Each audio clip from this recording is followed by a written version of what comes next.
Bienvenidos al canal. En el día de hoy nos sumergiremos en la vida y los crímenes de uno de los personajes más infames del siglo XX, Charles Manson. Su nombre está ligado a uno de los episodios más perturbadores y violentos de la historia criminal estadounidense. Dicho esto, comencemos.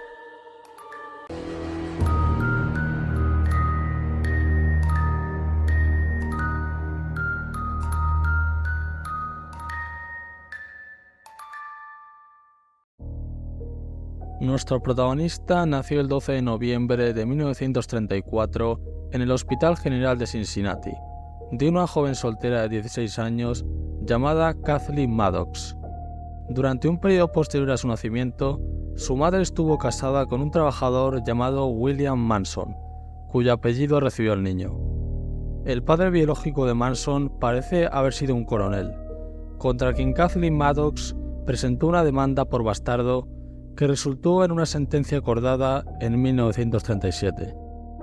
Posiblemente el niño nunca lo conoció realmente. La madre de Manson tenía graves problemas con el alcohol. Según un miembro de la familia, una vez vendió a su hijo por una jarra de cerveza a una camarera sin hijos, de quien su tío lo recuperó unos días después.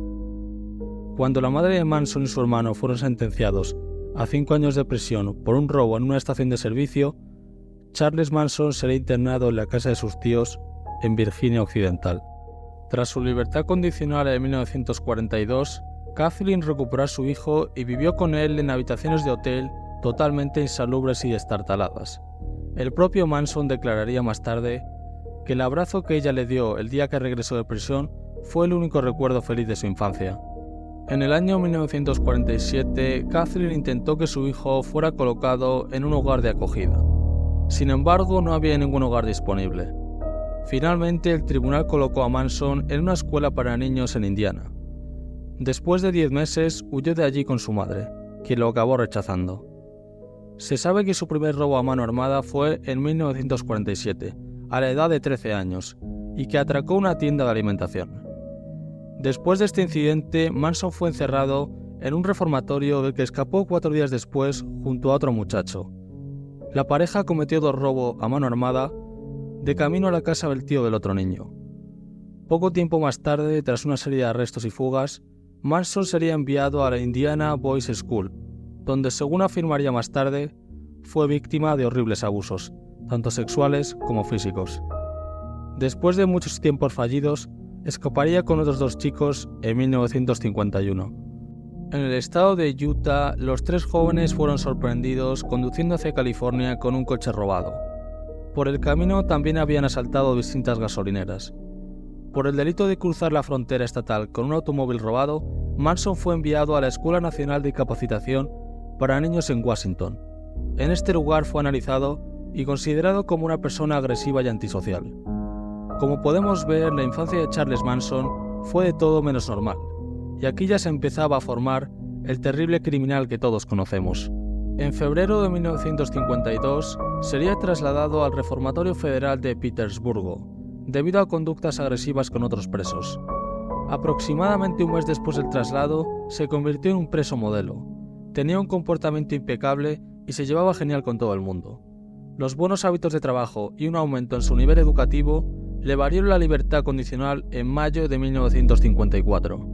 En enero de 1955 se casó con una camarera de hospital llamada Rosalie Jane Willis, con quien, según él mismo cuenta, encontró una felicidad conyugal genuina, aunque efímera. Apoyó su matrimonio mediante trabajos de poca monta y el robo de vehículos. En octubre, unos 3 meses después de que él y su esposa embarazada llegaran a Los Ángeles en un coche que había robado, Manson fue acusado nuevamente de un delito federal por llevar un vehículo robado de una carretera interestatal a otra.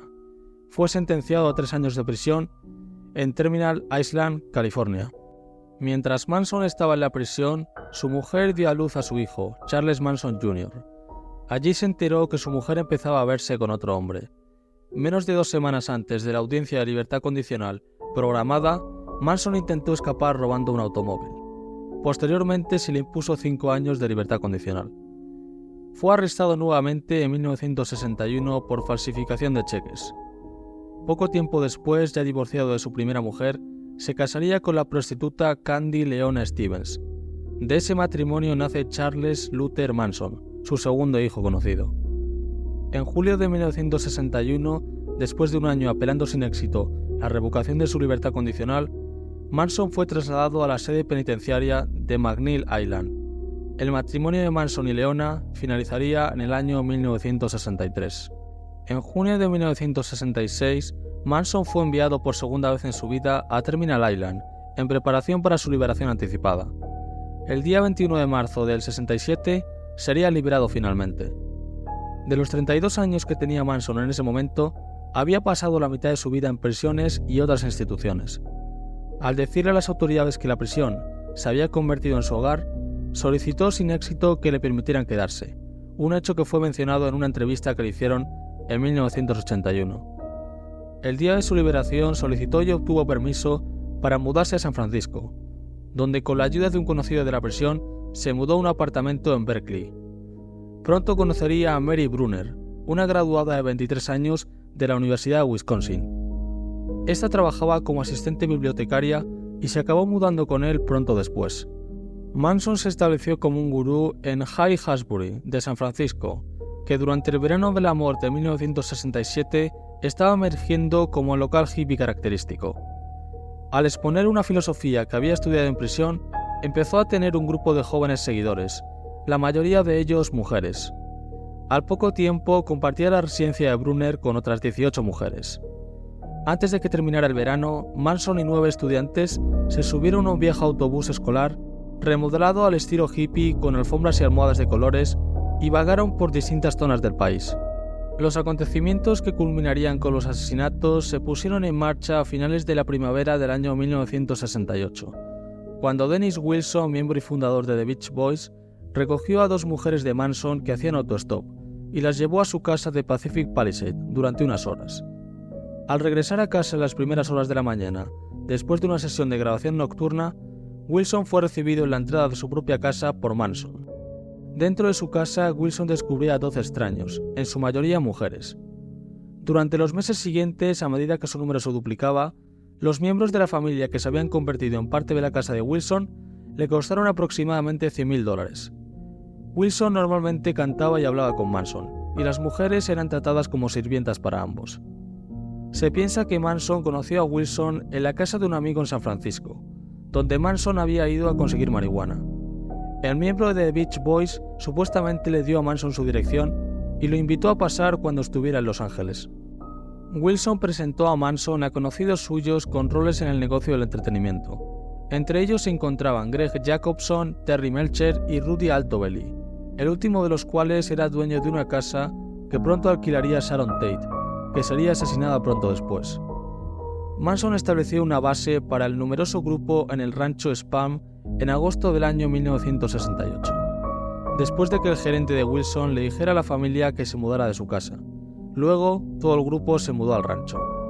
El rancho había sido escenario de televisión y cine hacía algunos años.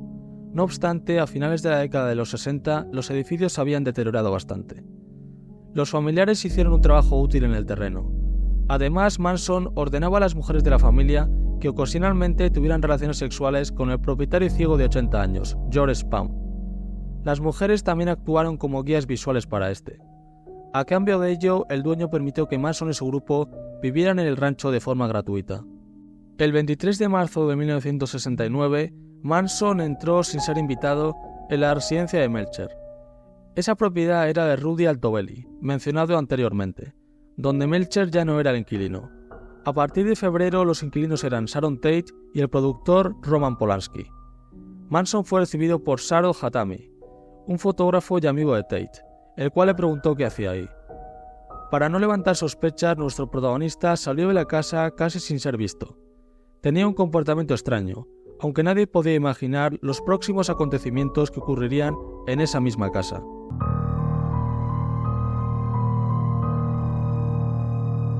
El 25 de julio de 1969, Manson envió a Bobby Bissell, un miembro de la familia, junto con Mary Brunner y Susan Atkins, a la casa de Gary Hitman, para persuadirlo de que le entregara el dinero que Manson creía que Hitman había heredado. Lo mantuvieron como rehén, y al ver que no cooperaba fue apuñalado por Bobby hasta matarlo, aparentemente siguiendo las instrucciones de Manson. Bissell sería arrestado el 6 de agosto del año 69, después de que le sorprendieran conduciendo el coche del difunto Hitman. En la noche del 8 de agosto, Manson ordenó a distintos miembros de la familia, encabezados por Susan Atkins y Charles Watson, que fueran a la casa propiedad de Rudy Altobelli y destruyeran totalmente a todos los que estaban en ella, de la manera más espantosa posible. Los actuales ocupantes de la casa, todos eran desconocidos para los seguidores de Manson. Eran la actriz de cine Sharon Tate, esposa del director Roman Polanski, y embarazada de 8 meses y medio, su amigo y examante Jay Severin, Fribowski y Abigail Folger, unos amigos de Polanski. El marido de Tate no se encontraba en la vivienda por ese entonces, pues estaba en Londres trabajando en un proyecto cinematográfico. Cuando el equipo asesino llegó a la entrada de la propiedad, Watson trepó a un poste telefónico cerca de la puerta y cortó la línea telefónica. Era alrededor de la medianoche. Retrocediendo con su coche hasta una colina cercana, el grupo aparcó allí y caminó de regreso a casa. Pensando que la puerta podía estar electrificada o equipada con una alarma, treparon por el terraplén a su derecha y se dejaron caer al terreno. Después de atravesar el jardín delantero y quitar una mosquitera que había en una ventana, el grupo consiguió entrar en la casa. Mientras Watson le susurraba algo a Atkins, Frykowski se despertó en el sofá de la casa. A continuación, Watson le dio una patada en la cabeza. Siguiendo las instrucciones de Watson, Atkins encontró a los otros 3 ocupantes de la casa y los llevó a la sala de estar. Watson comenzó a atarles por el cuello con una cuerda que habían traído. La protesta de Jay Severy por el trato rudo dado a la embarazada Tate impulsó a Watson a dispararle. Lo llevó a otra habitación y lo remató apuñalándolo 7 veces. A Frykowski le habían atado las manos con una toalla. Consiguió liberarse y comenzó a luchar con Atkins, quien le apuñaló las piernas y finalmente Watson lo remató de un potente disparo en la cabeza. Dentro de la casa, Abigail Folger escapó y huyó por la puerta del dormitorio hacia el área de la piscina. Folger fue perseguida hasta el jardín delantero. Exhausta de la tremenda carrera, no conseguiría su objetivo y tendría el mismo final que los demás.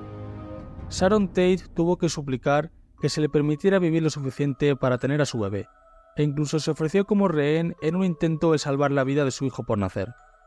Sin embargo, los crueles asesinos tenían muy claro su objetivo, y acabaron acuchillando a la actriz, imposibilitando el nacimiento de su pobre bebé. Una vez cumplido su prometido, abandonaron la casa, quitándose la ropa ensangrentada, que fueron abandonadas en las colinas junto a sus armas. La noche siguiente, 6 miembros de la familia, compuestos por Leslie Van Houten, Steve Grogan y los 4 de la noche anterior, salieron siguiendo las instrucciones de Manson. Esta vez nuestro protagonista fue con ellos. Después de unas horas de viaje, el grupo llegó al 3301 de Waverly Drive. Esta era la casa del ejecutivo de supermercados Leno LaBianca y su esposa Rosemary, copropietaria de una tienda de ropa. Según cuenta Watson, Manson despertó a Leno LaBianca dormido del sofá a punta de pistola y le hizo atar las manos con una correa de cuero. Después de que llevaran a Rosemary a la sala de estar desde el dormitorio, Watson cubrió las cabezas de las parejas con fundas de almohada. Manson se fue y envió a 2 miembros del grupo a la casa con instrucciones de que mataran a la pareja. Leno fue apuñalado 12 veces y se le grabó la palabra war, guerra, en el abdomen, creando una imagen totalmente macabra. Rosemary tuvo el mismo final, apuñalada 16 veces con un cuchillo de cocina. Los asesinatos de Tate se convirtieron en noticia el 9 de agosto de 1969. El ama de llaves de los Polanski llegó a trabajar esa mañana y descubrió la escena del crimen. La escena del crimen de LaBianca fue descubierta alrededor de las 10:30 p.m. del 10 de agosto, aproximadamente 19 horas después de que se cometieran los asesinatos. El 12 de agosto de 1969, la policía de Los Ángeles dijo a la prensa que había descartado cualquier conexión entre los homicidios de Tate y LaBianca. El 16 de agosto, la oficina del sheriff allanó el rancho de Spahn y arrestó a Manson y a otras 25 personas, como sospechosos de una importante red de robo de automóviles, ya que habían estado robando Volkswagen y convirtiéndolos en buggies. Se confiscaron armas, pero como la orden tenía una fecha incorrecta, el grupo fue liberado unos días después. Aún trabajando por separado del equipo de Tate, el equipo de LaBianca consultó con la oficina del sheriff a mediados de octubre sobre posibles delitos similares. Se enteraron del caso Hitman. También se enteraron de que los detectives de Hitman habían hablado con la novia de Bobby Bissell, Kitty Luttensinger, la cual había sido arrestada unos días antes con miembros de la familia Manson. Los arrestos habían tenido lugar en los ranchos del desierto a los que se había mudado la familia, y desde donde, sin que las autoridades lo supieran, sus miembros habían estado buscando en el Valle de la Muerte un agujero en el suelo. Un mes después de que el equipo policial hablara con Luttensinger, los detectives de la Bianca se pusieron en contacto con miembros de una pandilla de motocicletas, que ella les había dicho que Manson había intentado alistar como sus guardaespaldas mientras la familia estaba en el rancho. Mientras los pandilleros proporcionaban datos que sugerían un vínculo entre Manson y los crímenes, un compañero de dormitorio de Susan Atkins logró informar a las autoridades sobre la participación de la familia en los crímenes. Susan Atkins, una de las arrestadas en Barker, había sido fichada por el asesinato de Hitman, después de haber confirmado a los detectives del sheriff que había estado involucrada en él, como había dicho anteriormente Luttensinger. El 9 de diciembre del año 69, basándose en la información de estas fuentes, el Departamento Policial de Los Ángeles anunció órdenes de arresto para Watson, Krenkingwell y Kasabian en el caso Tate. También fueron detenidos Manson y Atkins, como sospechosos de los homicidios de Leno LaBianca y Rosemary.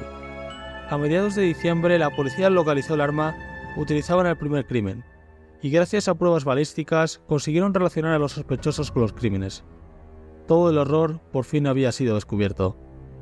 El juicio comenzó el 15 de junio de 1970.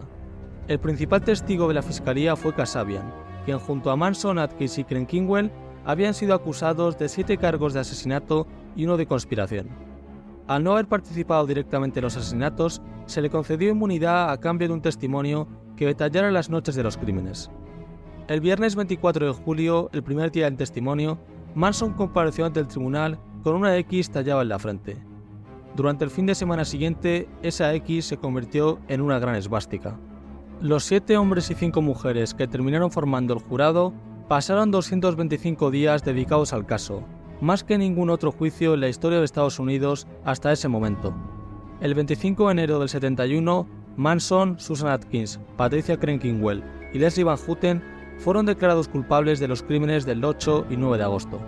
Más tarde, ese mismo año, Charles Watson fue condenado por los crímenes de la casa Tate y Manson y además fue sentenciado por los asesinatos de Gary Hitman. Con estas condenas cayó la familia Manson, pero la fascinación y las sombras sobre los terribles crímenes perduran 50 años después. Charles Manson y Susan Atkins finalmente fallecerían en 2017 y 2009 respectivamente, no hace mucho tiempo, dejando atrás una vida de delincuencia y maldad. Krenkingwell, Watson y Leslie Van Houten continúan aún en prisión, y así lo harán hasta el final de sus días.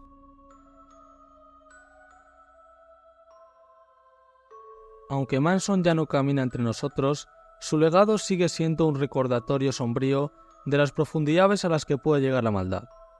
Al explorar esta trágica historia, esperamos no solo comprender el pasado, sino también aprender lecciones cruciales para construir un futuro más seguro y compasivo. Que la historia de Charles Manson sirva como una advertencia y un llamado a la reflexión sobre la fragilidad de la mente humana y la importancia de la empatía en nuestra sociedad. Aquí acabamos con el vídeo. Si te ha gustado el vídeo, no olvides suscribirte para no perderte el contenido. Un saludo.